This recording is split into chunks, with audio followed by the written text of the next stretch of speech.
अरे वो बेरोजगार हो गए इसलिए चिंतित हैं बेचारे। लालू जी का परिवार बेरोजगार होने वाला है 4 तारीख। पनोरमा ग्रुप, जो सोचता है वो करता है। आपके अपने सपनों का आशियाना। नमस्कार, भारत लाइव देख रहे हैं आप। मैं वेद सिंह। चौथे चरण का मतदान हो चुका है। लोकसभा चुनाव का माहौल चल रहा है और लोकसभा चुनाव का जब शुरुआत हुआ था तो उस समय जो तमाम पार्टियां हैं, तमाम जो गठबंधन है, दोनों तरफ से मुद्दों पे बातें की जा रही थी।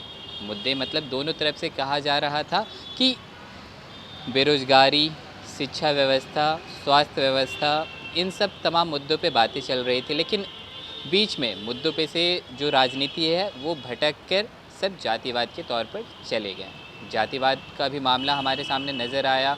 बहुत सारे जो मतलब इस बार जो उम्मीदवार जो खड़े हैं, जो लोग महागठबंधन या फिर एनडीए से जो छटक कर निर्दलीय भी खड़े हैं, जातीय समीकरण का भी बात हुआ।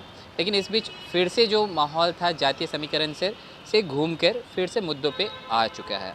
मैं ऐसा इसलिए कह रहा हूँ कि आज बिहार के डिप्टी सीएम सम्राट चौधरी ने रोज़गार एक ऐसा मुद्दा है, बिहार में ही नहीं पूरे भारत में, जिस पे बातें तो कई तरह की जाती है लेकिन काम होते हुए दिखता नहीं है।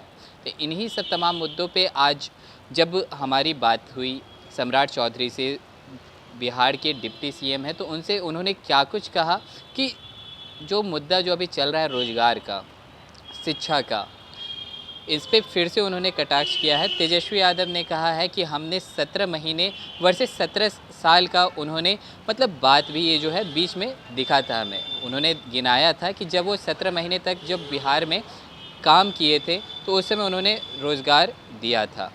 तो उस पर फिर नीतीश कुमार जी ने भी कहा था कि जब तक हम साइन नहीं करेंगे तो फिर रोज़गार कैसे मिलता।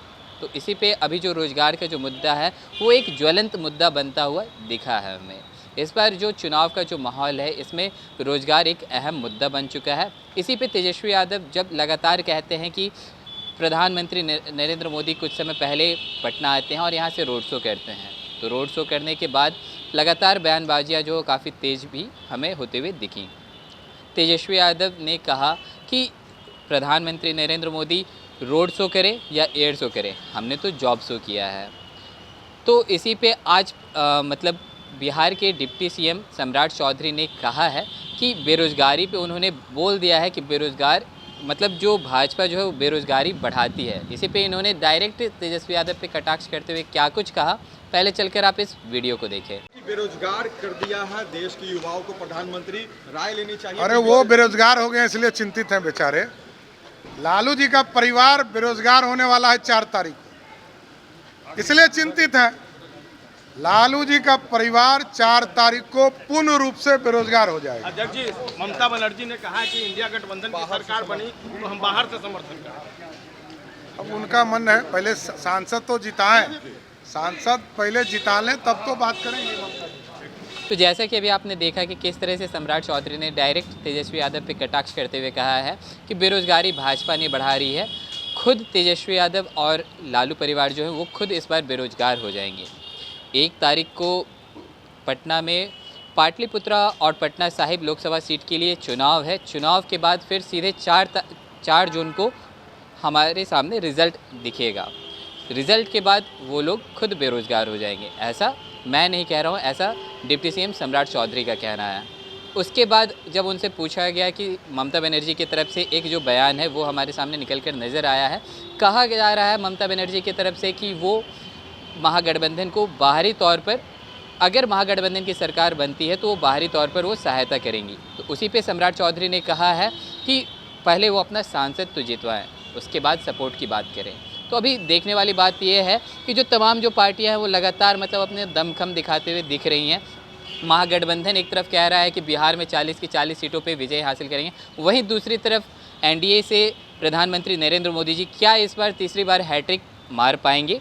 क्या जो वो लगातार जो नारा लगा रहे हैं अब की बार 400 पार, तो क्या सच में इस बार 400 पार कर पाएंगे? इसके लिए अभी हमें थोड़ा सा इंतज़ार करना पड़ेगा, क्योंकि 4 तारीख को जब रिज़ल्ट आएगा, जब सभी 7 चरण का मतदान जब समाप्त हो जाएगा और 4 तारीख को जब रिज़ल्ट आएगा तो हमारे सामने निर्णय हो जाएगा कि किनकी सरकार बनकर हमारे सामने दिख रही है।